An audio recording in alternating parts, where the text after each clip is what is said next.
Philippine de Rothschild is here with me. She runs the Mouton Rothschild Chateau. It is a legendary vineyard, but this empire is about more than wine. It is about art, great art. The vineyard has commissioned leading artists to design a new label every year since 1945. Designs have been painted by Picasso and Chagall, Bacon and Warhol, Dali and Mata. This year, the artist is His Royal Highness, the Prince of Wales, an old family friend. The Baroness is here in New York for a special exhibition of the art from the Mouton Rothschild labels. It is being held at Sotheby's. The auction house is also hosting a special auction linked to this exhibit. She will be selling wines from her private cellars. She's been running the chateau since 1988. She inherited it from her father, who inherited it from his father, all the way back to 1853. Her sons are expected to take over after she retires. One will handle the business side and one will handle the art. I am pleased to have her here at this table for the first time. Welcome. Thank you. I got that about right, did I not? You got it very right. Even, I would say, accurate. Well, that's good. Take me back to, just to understand the family. Take me back to Nathaniel Rothschild. Yes. Again, you're being very accurate. Nathaniel Rothschild, 1853, English branch of the family, son of Nathan, the famous Nathan, with Waterloo and all this, you know.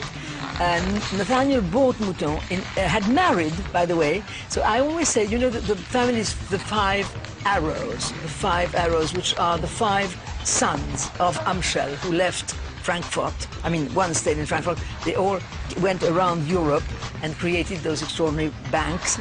And I always say that I descend from two arrows because Nathaniel Rothschild, English, married Charlotte, French Rothschild, daughter of James, French James. So I descend from them both.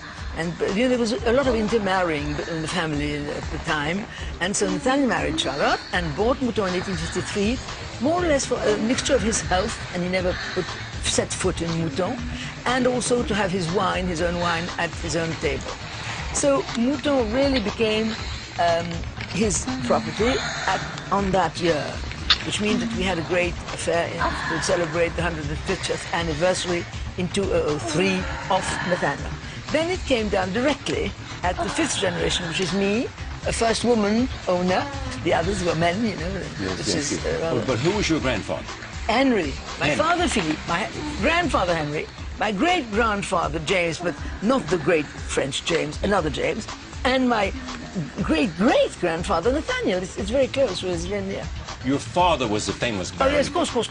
My father, Philippe. Yes. Absolutely. That's where my name, Philippine. But he's enormously famous because of course. He also, during the war, went with de Gaulle. Of course, yes. Oh, yes, absolutely. Yes.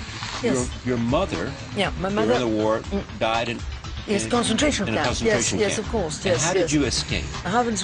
Oh, that's a story. We'll be there tomorrow morning. No. Tell me. Just... No, because it's a very extraordinary story. But let's say, to make a very long story short, that I probably owe my life, and that, you know, gives you something very special in life. I owe my life to an unknown German who had a girl of that age, of my age, that is 10, in Germany, and who left me and didn't take me on with my mother. So that is said very quickly. This is, in a way, the story. And you spent the war where? No, my mother was arrested on 22nd of June, 44, which was really the end of the war. So we had, my mother and I, when my father left for, to reach the goal, to find the goal through Spain, etc., and up to England, my mother and I came up to live in Paris, which was very imprudent in a way. But my mother thought she was, you know, safe and nothing would ever happen. But people don't realize, you know, how dangerous. I mean, especially it was so dangerous at the time. And unfortunately, everything went all right until they were arresting anybody. You know, this was 3 weeks after landing in Normandy. Landing in Normandy. So they really would, you know, get anybody they could get. So they arrested my mother. My mother stayed in France. This is a horrible story and it's tragedy, because she stayed in the prison of Fresnes near Paris for 2 months and a half. And she left by the last train of deportees, which left for Germany. The one after was stopped by the Allied forces. And when my father came on the 25th of August, went down the Champs-Élysées and met a friend and said, "Where are Lily and Elizabeth, my mother, Lily and Philippine?" And the friend said, "Oh, but the face dropped and said, "You don't know?" "No, I don't know. What is it?" He didn't know his wife had been arrested, and so he ran to the prison, and she just left 5-6 days before. So, and I was hidden at that time in a little house in the country, and I was safe. So this is it. So that's, you know, one of the historical tragedies, of course, history. And how did he change the vineyard? I wouldn't say my father changed the vineyard. I would never say that, because the vineyard, you see, there is this famous word of terroir. Yes. Terroir the means, land, the soil. It means more than that. It does. It means the sun, the wind, the exposition. It means a lot of things. That's very interesting. Terroir seems to come from the word terre, which is, of course, the earth. You're right. But it does mean much more than that. And the terroir is essential. And the terroir of Mouton Rothschild has been the same for 200 years. So my father changed very little in the vineyard itself. The vineyard is exactly the wine we harvest today is the same wine as our ancestors harvested. But who was the first in the family to put it in the bottles, to actually do... My father. That's what I thought. And that's changing, because rather than shipping the barrels... You're absolutely right. But he actually started putting it in the bottles. Charlie, I wouldn't call that change in the vineyard. I would call that change in the vinification and the way things were done after the harvest. I mean, it's vinification. It's the fact of not keeping the wine in a barrel for 2 years. When you say the last label we did, her last label, my last label is 2004. And if you ask me who was the painter, who would be the painter for 205, first I wouldn't tell you, but if I knew, I wouldn't tell you, but I don't know. Because the 204 is the label you're doing now, it's 204. Yes, yes, we're always 2 years late. Stay with the history here, because it's important to understand you, because of this extraordinary life you've had, and what you do now. So he's running the vineyard, and you go off to have a career in the theater. Yes, yes. And he's a very famous, the famous Baron Philippe. Rothschild. Yes, of course. But you see, he was a wonderful genius man. Let me tell you something. You're talking about the label since 1945 done by painters. You're right. But there had been a once-off affair before in 1924. In 1924, to celebrate the first mise en bouteille, bottling of the chateau, and this decision that he'd made that all his harvest would be bottled at the chateau, and therefore he would be responsible for the whole thing. He asked an extraordinary poster designer called Jean Carlu, who's very well known, and his drawing is there in the exhibition. You could see it the day after tomorrow. He asked Jean Carlu to make a label. It's a sort of a cubist label, and it's a once-off idea. It was so pioneer that everybody in Bordeaux said, this man is crazy. So it stopped until 45. But in fact, he was 22 then, and he already He took it over when he was 20, wasn't he? 20 years old, he went... He was born in 1902, so Okay, take a look at this. We can see it. This shows you from the Carlu. First time an artist was commissioned to draw a label. And there's a ram, like my ram here. And then in 1945, we'll see this is a Philippe Julian. This is the victory year. Yes. What is amusing about this whole thing is when he did it in 45, when he had something put on his label, it was to celebrate return of peace, return home. The Nazis had occupied Mouton for 4 years. I mean, it was just something, a burst of joy to say that we were back home. That is the Churchill's Viva Victory, done by this rather poor artist, delightful friend. Philippe Julien was a wonderful man, died now. But the Viva Victory, it was a symbol. And the interesting thing is, my father, it had a great success, even then, immediately. And my father said, let's celebrate historical event the next year, 46. Why not historical? No art, but what was the great event in 46 was Gandhi's death.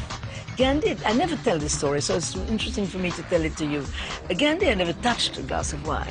And so it suddenly appeared to my father how really empty it was to have the idea of a historical event, because you never know what the real important historical event is going to be. And through this sort of reflection of Gandhi, of this and that, he said, I'm stupid, I'm not going to celebrate history, I'm going to do art.